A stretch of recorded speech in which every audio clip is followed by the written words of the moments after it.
So I'm here with Zach Regan, new head coach, Lee Williams High School, varsity football boys. What is Lee Williams getting when they hire you? Motivation, man. Just young. I'm just hungry for it. I've been here my whole life. We were talking earlier already about I'm from River Valley. I'm an alumni. I've been in town my whole existence. I just got into the coaching. I've just been here so long now.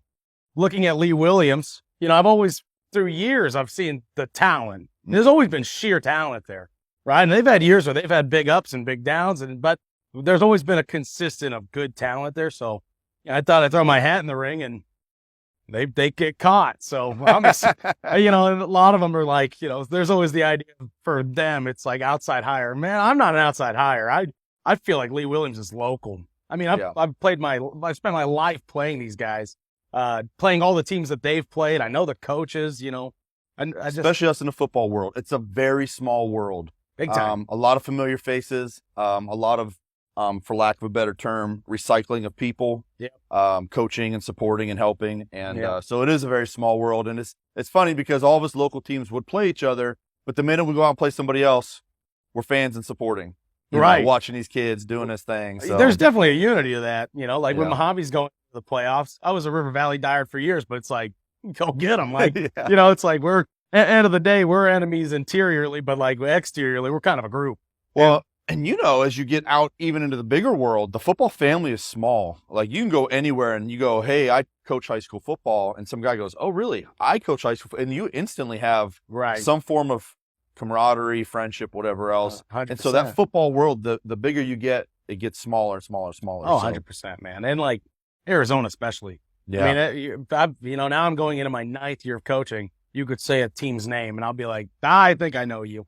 Like it starts to come a lot more familiar. Right. So I'm very familiar with Lee Williams already. I'm sitting there talking to the coaches from the former years, and they're talking about things they talk about, even though if it's different terminology, it's still relatable. I still see it, right? Like they can all morph. So I think the kids are already buying in down there. I'm bought in. I'm already been traveling down there several times a week, getting to know these guys, communicating with them.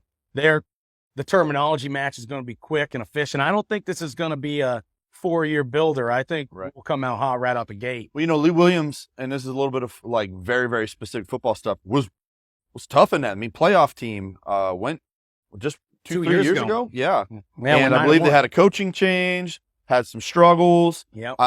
If you're that close 2 years ago, you're not that far from getting things back on track.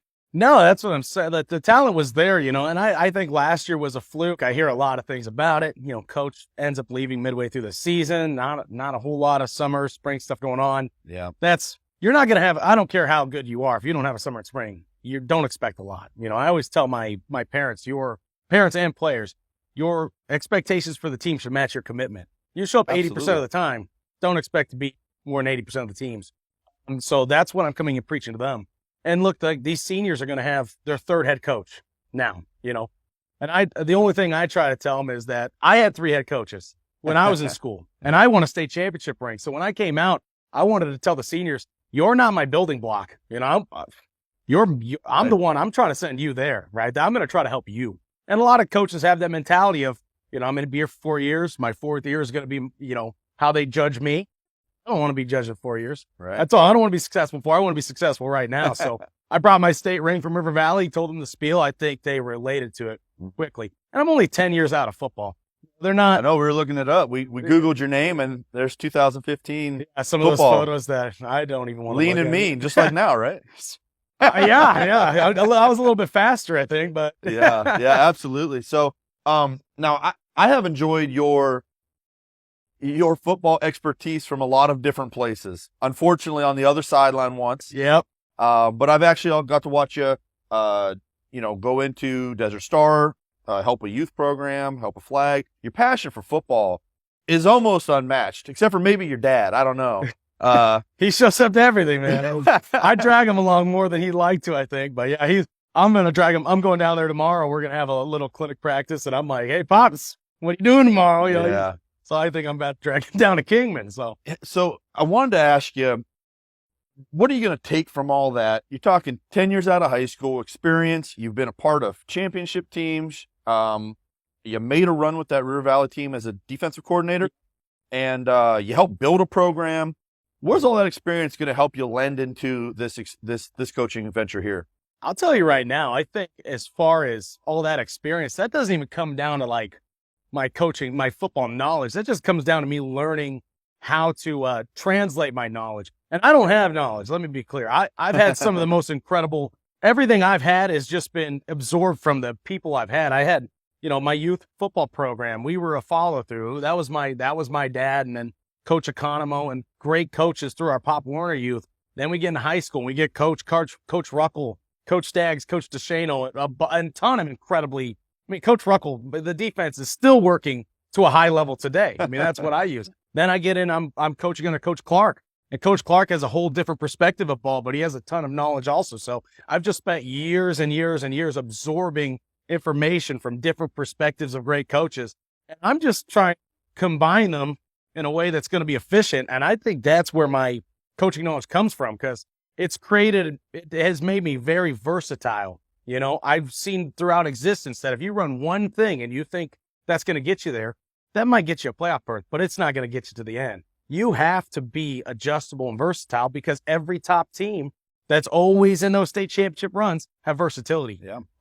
And that's what I've tried to key as a coach, and I've tried to pass on to my players. And it's been effective, because sometimes you're going to be outmatched at speed or strength or knowledge. But as long as I know how to beat that, the football is fantastic. There's an answer to every problem. The winner is just who figured out the solution first. Right. So that's what I want to try to bring to this team. The talent's there. It's just, I think, that's where my knowledge comes in. I'm not saying I'm going to beat everybody. It helps a lot that I've played Yuma Catholic my whole existence. It's a good team to learn from. Painful lessons sometimes. Painful. How do you win a state championship and still lose to that team? Like that's where that was when I was, a player 4 times I played them. I lost them all 4 times. Coached against them 4 times, beat them once. And the coach afterwards told me that was a fluke. So I'm like, Stallworth doesn't even accept that one, I don't think. But, I've learned it because I've just watched such great teams, Northwest Christians, the ACPs, East Marks. We've just played Snowflake. I've spent my whole life playing those teams and seeing their coaching staff and just seeing, look, they're versatile and they're always there. There's got to be some knowledge from that. A lot of people won't know, but a lot of those schools have had great programs, and they've had talent come and go. They've been defensive, offensive, whatever focused. And it's a really interesting thing we used to talk about in our coaching world, sometimes it's scheme, sometimes whatever, but it's got to be more than just that. Because, the comparison was something along the lines of, if Kobe Bryant played in a zone offense or a man offense, was he great in both? Like there's more to, there's always more to just scheme, just personnel. It's always some combination of both. You've got to coach to your personnel, man. Yeah. What your kids are, what their strength is, I've had seasons where I'm running a 3-4 defense specifically, but that's because I had 3 defensive linemen. If I try to go into a 4-down set and I have I have to bring up another D lineman that's 160 pounds, that's not really going to fit the quota. So I adjusted as a coach to try to adapt to what I had. I had linebackers, less D linemen. If I had D linemen, you might see 5-down linemen. Who knows? Do you think that's more of a current football habit or trend? I feel like when I was coming up, it was, this is what we run, this is where you play, this is this. Whereas nowadays, you're really building around the personnel you have versus the personnel filling the roles you need. And sadly enough, I feel like most teams still have the mentality of, this is what we run and we're going to run it well. And that's why they get beat. The same teams really are nice to know what they're constantly gonna do. at the top. I sit there, I'm like, it's amazing that you find tendencies. And I remember breaking down film my last year at River Valley. We had 5 shutouts, 2 games. We gave up a touchdown, against like Chino and Kingman at the end. We, kind of lenient, lay off the gas a little bit. But it's like you're sitting there breaking down offenses. You're like, man, 100% of the time, if they're in pistol, they're going to run, speed option to the left. And you're like, when you find 100% statistics, you're like, well, we're going to kill this team. Yeah. And then you find a smart kid who can capitalize on it, and it's all over. Right. I have a defensive end that knows. I'm like, hey, look, they're going to be pitching off you. Yeah.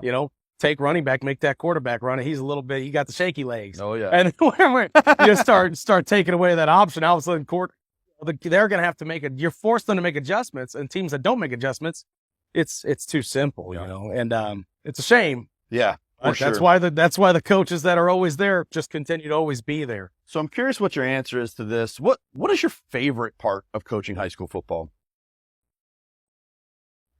That's a good question. You can have more than one, because I know it's tough. But what's your favorite? The adversity, man. I just love the challenge, and I love I love competition.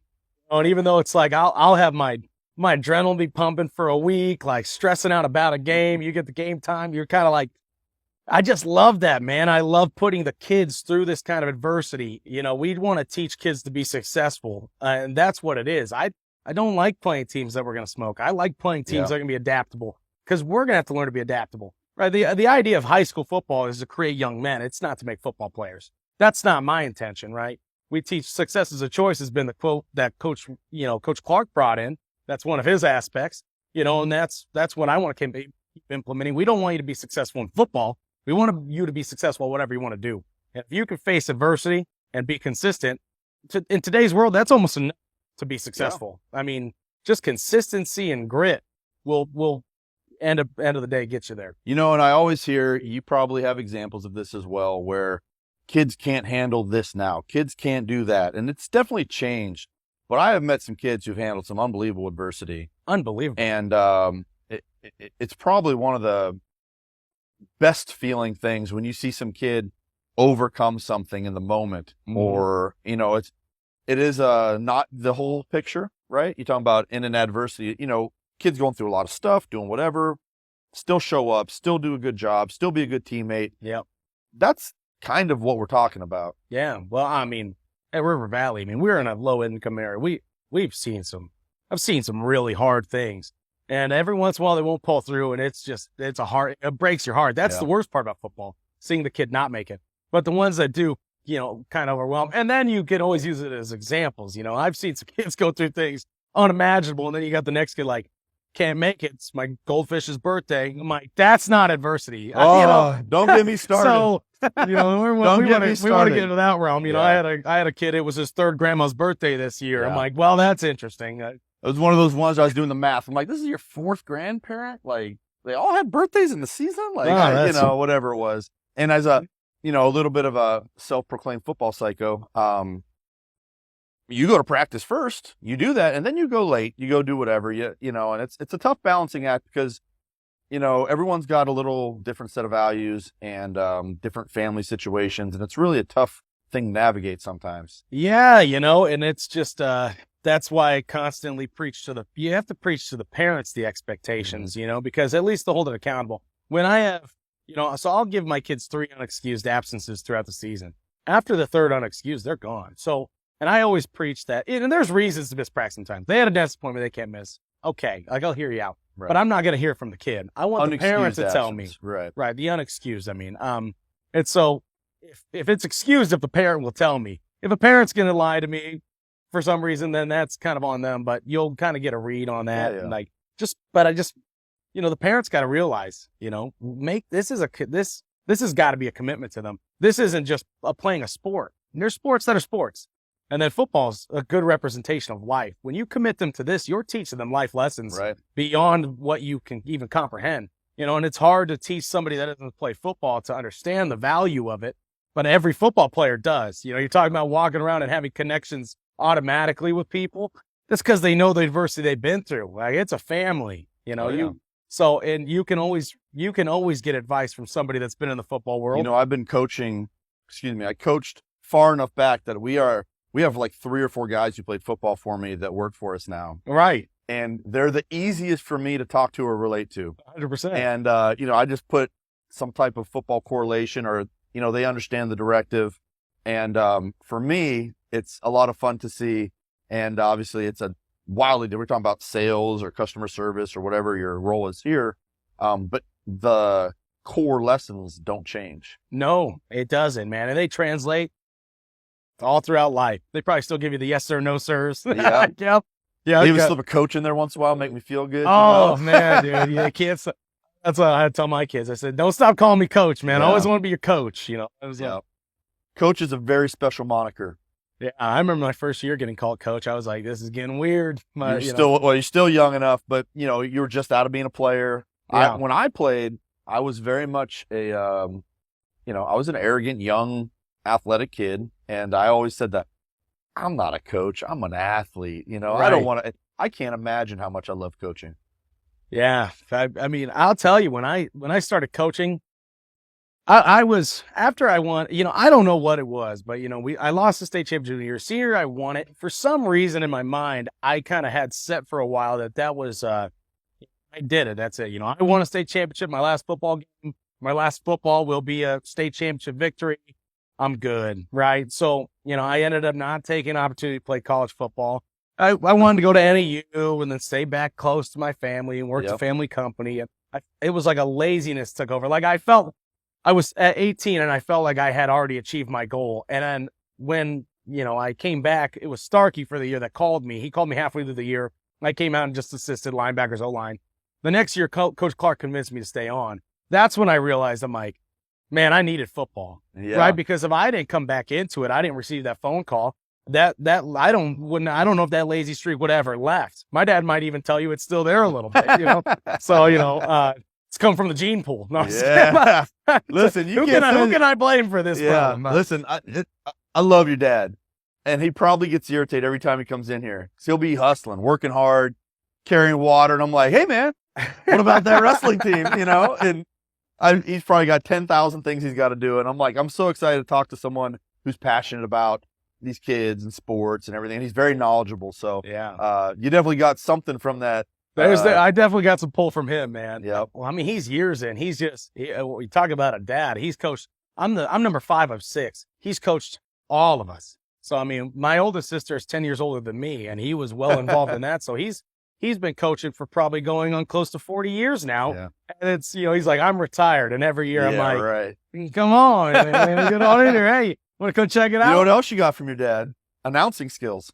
I guess so. Yeah, I guess so. I've heard him since I was in school going on that intercom. So now I've got it stuck in there, man. Football teaches you to give speeches. I'll tell you. Yeah, for sure. For sure. So your dad always does a great job announcing River Valley. He does, you know, and a lot of times you get some very nice person announcing a game and they have no idea what they're talking about, doing, or like the flow of things. And he does a great job at those River Valley games. Right. I even actually reached out to him one time to announce a Mojave game because we didn't have anybody. I think he did it. He might have. I don't recall. You know how it is. You have 50 things going and somebody goes, oh, we don't even want to announce the game. And I'm like, you know, getting on doing the 50 other things that go with coaching. You text me to do Mojave playoff game. Yeah. And so you're trying to get me to do both. Yeah. Funny story. And then we get reached out to. I got reached out to apparently because I'm a blabbermouth on social media. Yeah.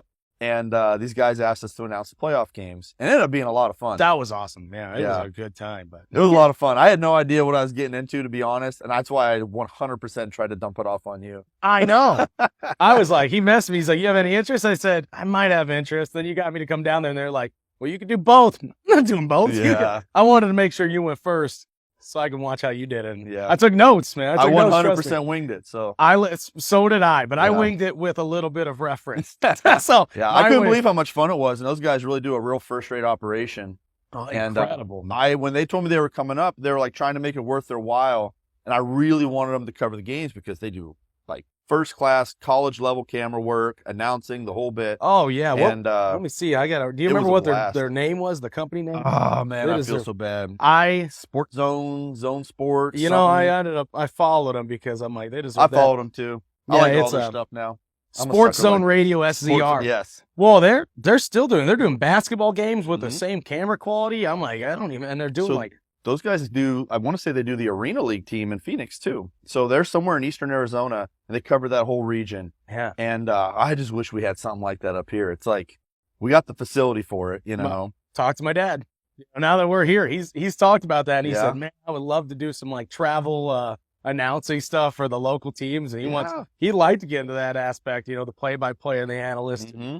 I think that if I didn't coach football, that would be the route I would have gone. Yeah. You know, me and my old man, you guys give us a rental car. Yeah. Hey, listen. Sponsored by Finley. You put enough plugs out there. We're always listening for ideas. Yeah, you know well, I mean? he's been giving me that one for a while. He's like, you got to spit it. I'm like, no, I'm going to spit.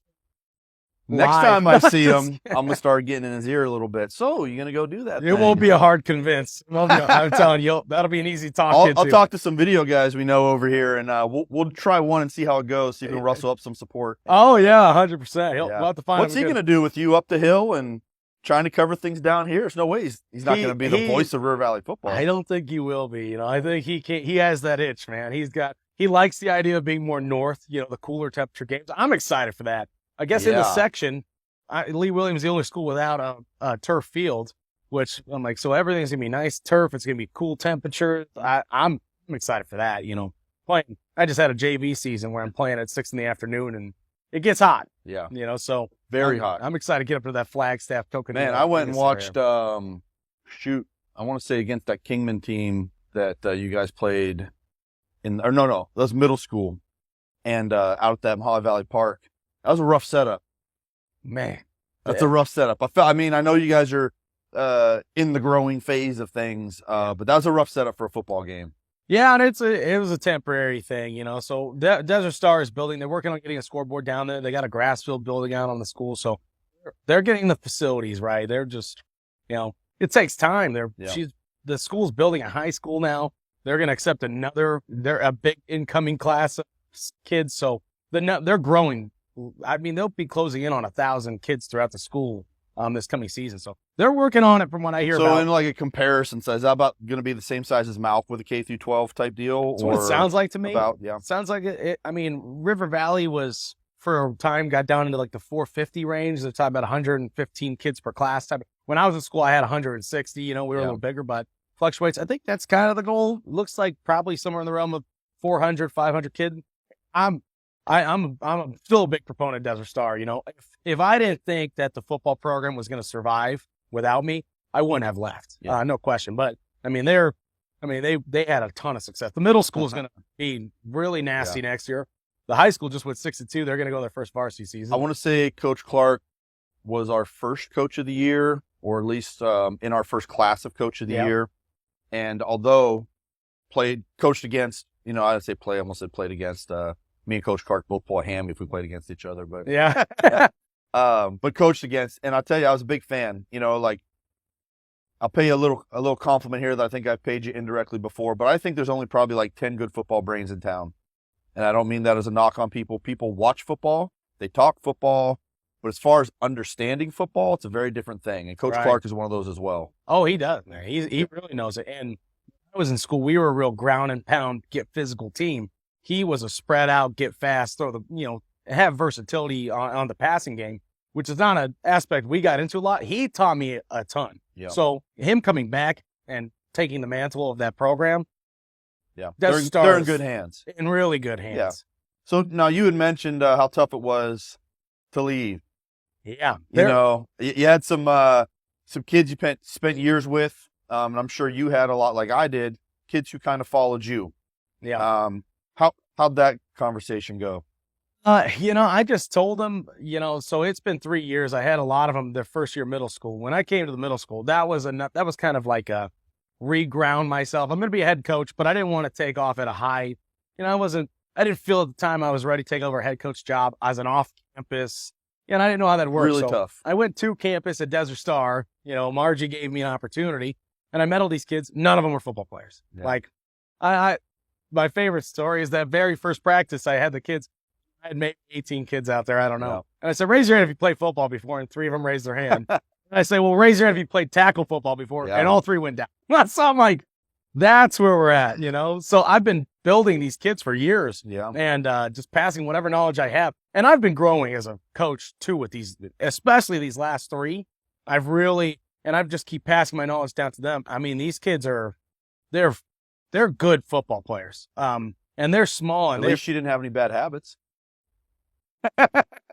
Right? They never played before. They didn't learn anything wrong. There's no doubt. And somehow that's still adapted. So I know there's still flaws I could fix. Yeah, for sure. Still, I find it. But still, these kids are unbelievable. The amount of respect, they're just great kids. So when I sat down and had to tell them, it was hard. I had to tell the middle school and the high school in the same days in 2 different meetings. But they understood, I just gave them, look, there's not a lot of opportunity. 28-year-olds don't really get opportunities to jump up to 4A like that on on a jump. And it has nothing to do with Desert Star. I feel like they're ready to go. And that another program could, I could use my help in a sense, but I see the potential and I want to challenge myself again. I told you I love adversity.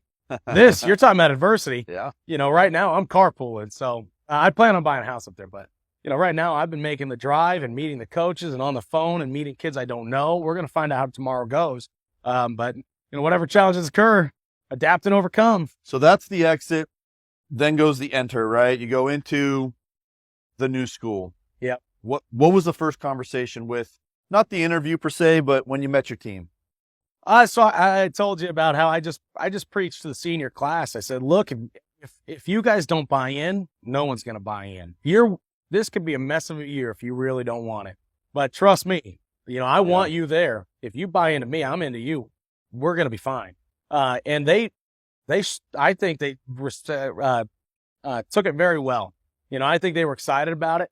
I'm really relatable to them still. I'm still local. I preach to them that I'm local. I preach to them the successes that we've had and that the teams that they're playing, that I've spent my life playing them too. This isn't no foreign entity to me. Yeah. And I just telling them that it can be done. Right. And again, 3 coaches. Yeah. I brought my state ring. I wish I brought it, but I just told them, I had 3 you would have glistened in the light and everything. Oh man. And it would have been like this the whole time. Would have been doing some Beyonce. See Bill Belichick walk around with all those rings up. You're like, all right, Bill, we get it. That would be a great reality one day. It seems pretty tough, but and I'll just keep slipping on the old one. It counts. That's right. It still counts. Yeah. So I think they're going to buy in, man. I think they have a good relationship. It's another group of the kids just are very respectful. So whatever they had, they're still yes sir, no sir, stand up straight, shake your hand. And right there, you could tell, look, these are kids you can build with. Yeah. A lot of the time, hard work beats talent when talent doesn't work hard. That's Absolutely. a famous saying, and it is very relatable to football. So we were talking a little bit because that conference is very interesting. I believe the top team in that conference is Prescott. Yeah. Graduated a very talented quarterback, a couple other key guys. The conference is up for grabs, so to speak. It really is, man. It's not, they're good teams. Don't get me wrong. There's good talent and there's good coaching. And, but it's just, after years and you've been in the same boat, I've seen it so many times before. You just know they're beatable, right? And if not only beatable, I don't want to toot my horn too much, but we beat those teams. Yeah. I spent my career beating teams like those, and, the 6 and 4 teams there's good in them, but there's weakness. And so I think of Lee Williams again, the mental aspect is the key for me. If I can get through my system early on that we're going in crisp, I don't like to go into game one, half prepared, right? I don't like going in with half my playbook. I hyper focus. I'm a lunch meeting every single day guy. I mean, we are very polished. Desert Star, we're rolling out with 17 dudes and we see 49 on the sideline. We're outsized, outmatched, but we are just so much better prepared all the time. And that's a big staple of my coaching philosophy. Preparation will beat teams like that. Yeah. And they are. There's a lot of potential in that. I love it too. I like that there's just no softies either. Yeah. There's a bunch of talented football teams. They're above average. Yeah, which means I have to prepare every week. Yeah, you go up and it gets better and better and better every time. So it's very, very exciting. It should be a lot of fun. What's the vision? Just bring success, man. I just want to build a program that's going to sustain. It's always been the same. The success as a choice is so well encompassing. There was a great quote that I read from Winston Churchill that says, "History will be kind to me, for I will write its pages." I'm like, that's freaking awesome. Take it in your own hands. Let's get up there and teach the kids football and sustain. We see the Rebels and youth programs and the middle school programs constantly be dominant. Yeah. How are Rebel these program's been good? And the middle schools, our middle school was pretty good. And the only teams we lost to were Kingman Academy and White Cliffs. Yeah. Conveniently, both schools that are somewhat beaters to Lee Williams. So you see the talent. There's got to be a refinery up there somewhere. I mean, it is just a flood of talent to that school. There's 3 high schools in Kingman? 3, yeah. Kingman Academy, Kingman High, and Lee Williams. And Lee Williams is, it just, how I know, I'm still an outsider. Kingman High School usually gets the bigger kids, the linemen. Lee Williams usually gets the skills. It kind of varies in that direction. And Kingman Academy is big on basketball. Yeah. Well, listen, I'll give you a plug. If you're a big guy and you want to play ball, this man knows the trenches.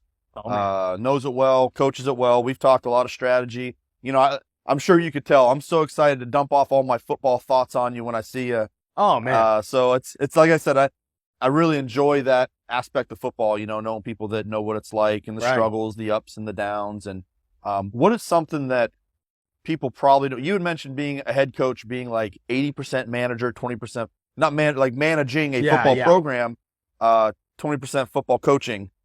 What's some of the things they don't expect that you have to take on as a head coach? Getting down there and working with administration on constant scheduling is always the key, right? I have a specific set of things I want to do. I want to have my discount. I want to have my several fundraisers.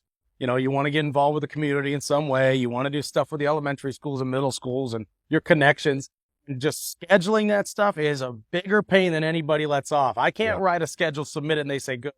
No schedule I've ever submitted has ever been approved immediately. You have to make a constant adjustment. So you have a list of projects you have to get completed. I start getting through my list and sending them off, and then they start coming back and stack. It's like Congress, man. We pass a bill, it goes away, vetoes, it's the bottom of the pile again. You know, it's so you're trying to constantly. I'm not good on bureaucracy and. Me either, man. I can't. You know, I love coaching ball, and I hate all the shenanigans that go with it. Yeah. You know, I experienced some shenanigans this last year, and if they could just leave football coaches alone to coach football, it'd be a great one. It'd be so fun. Yeah, I love my Lee Williams admin so far. We're best friends. So I want to be. I don't know who are your admins up there. So my administration, the one that I've been working with is Shane Murray. He's the athletic director, vice principal, and I've pretty much almost specifically worked through him. And the principal, Jennifer, she's solid too. And that's really the only two I've met. I met like the weights coach. I met a lot of my coaches. So far they've been great. They've been working with me well. I text Shane Murray like 4 times a day. He responds pretty quick. Yeah. You know, so I got my badge yesterday, and now I got to get my keys. So and I've been hounding him about that too. He's like, I'm staying home sick. I'm like, you sure can't just take a little drive? Maybe have throw the key outside, wipe it off with a little disinfectant. Your address and hang it. Yeah.